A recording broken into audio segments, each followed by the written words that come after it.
नवीन घडामोडी पाहण्यासाठी आपल्या बारामती झटका या यूट्यूब चॅनलला सबस्क्राईब करा व बेल आयकॉन दाबा, म्हणजे ताज्या घडामोडी आपणापर्यंत पोहोचतील। 254 माळशिरस विधानसभा मतदारसंघात प्रामुख्याने महायुतीचे भाजपचे अधिकृत उमेदवार लोकप्रिय दमदार आमदार राम सातपुते आणि महाविकास आघाडीचे राष्ट्रवादीचे नेते उत्तमराव जानकर यांच्यात लढत सुरू आहे।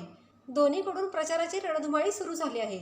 मात्र विकासाच्या मुद्द्यावर लोकप्रिय दमदार आमदार राम सातपुते यांची प्रचाराची रणधुमाळी जोरात सुरू आहे।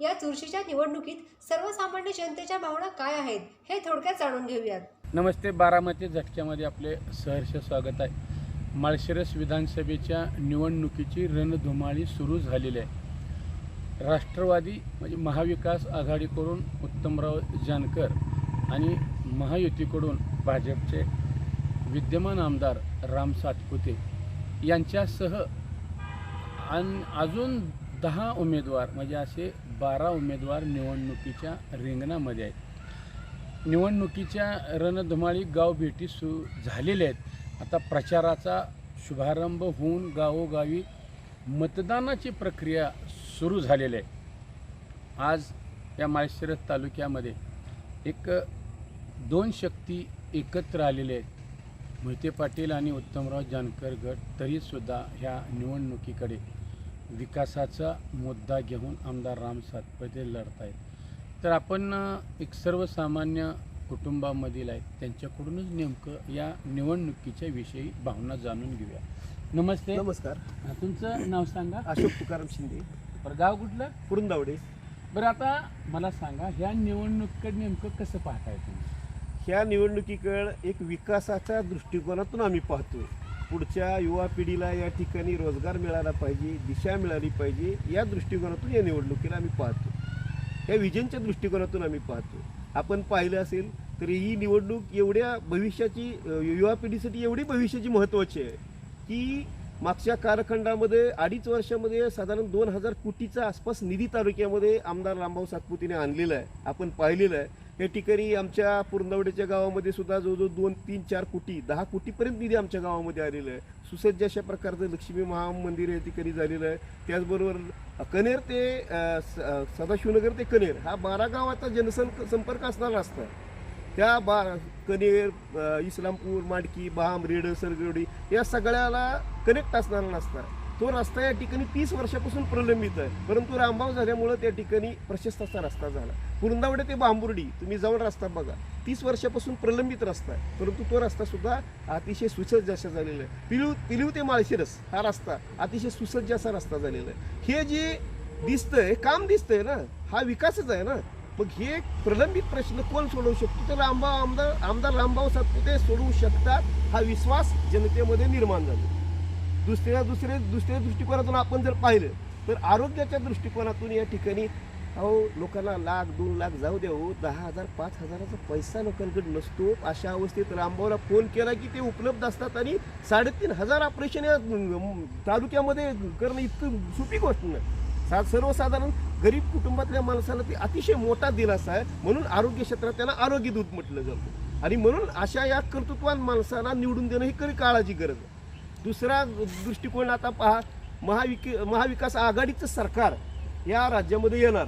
आपल्या जिल्ह्यामध्ये पहा 11 जागा आहेत, त्यापैकी सचिन कल्याण साहेब येणार आहेत, आवताडे साहेब पंढरपूर मंगळवेढ्यामधून येणार आहेत, त्याचबरोबर मोहोळचे यशवंतराव माने साहेब त्या ठिकाणी येणार आहेत, उत्तर आणि आपले विजयकुमार देशमुख साहेब, सुभाष देशमुख साहेब ते येणार आहेत। त्यामुळे 11 पैकी 6 ते 7 जागा या ठिकाणी जिल्ह्यामध्ये येणार आहे। पुणे जिल्ह्यामध्ये 17 जागा आहेत, ते 17 पैकी 11 ते 12 जागा येणार आहेत। अशीच परिस्थिती जशी पश्चिम महाराष्ट्रात सर्व ठिकाणी आहे आणि त्याचबरोबर उत्तर महाराष्ट्रात, दक्षिण संपूर्ण महाराष्ट्राचा जर विचार केला तर सरकार एका पक्षाचं, आपण जर आमदार दुसऱ्या पक्षाचा निवडून दिला तर पुन्हा मागचे दिवस पुढे येणार। ए रे माझ्या मागल्या ताककान्या चांगल्या आणि पहिले पाडे 55 झाल्याशिवाय राहणार नाही। त्यामुळं जनतेनं ही निवडणूक जातीवादावर न घेता किंवा जातीवादाचा मुद्दा गौण विकासाच्या मुद्द्यावर या ठिकाणी विचार केला पाहिजे। आपण एकत्र कशासाठी? मानवतेच्या दृष्टिकोनातून एकत्र आलं पाहिजे। माणसाला खऱ्या अर्थानं विकास, मानवता, माणूस हा विकसित झाला पाहिजे। माणूस सक्षम झाला, प्रत्येकाचे संसार सक्षम झाले तरच खऱ्या अर्थानं या ठिकाणच्या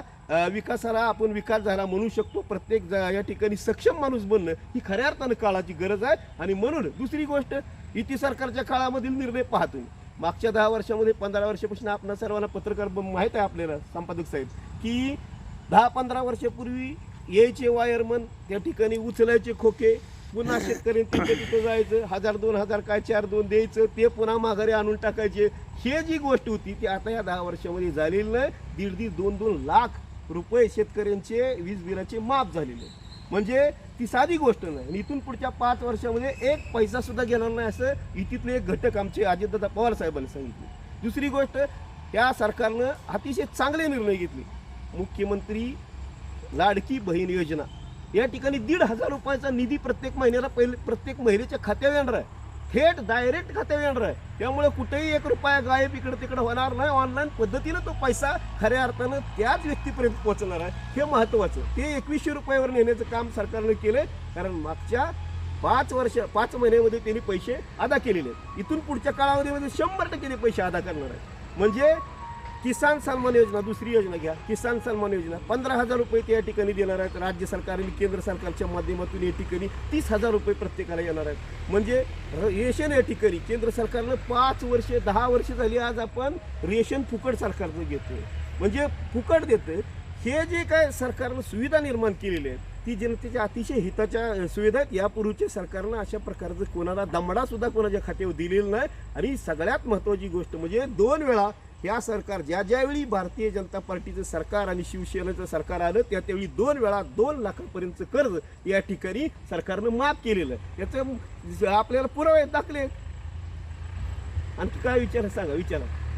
मला सांगा, आता तुम्ही रामभाऊनी या तालुक्यामध्ये विकास केला, आरोग्याची कामं केली, सरकार केंद्रातलं राज्यातलं असताना त्यांनी शेतकऱ्यांचं असेल, लाडकी बहीण असेल, ह्या योजना केल्या.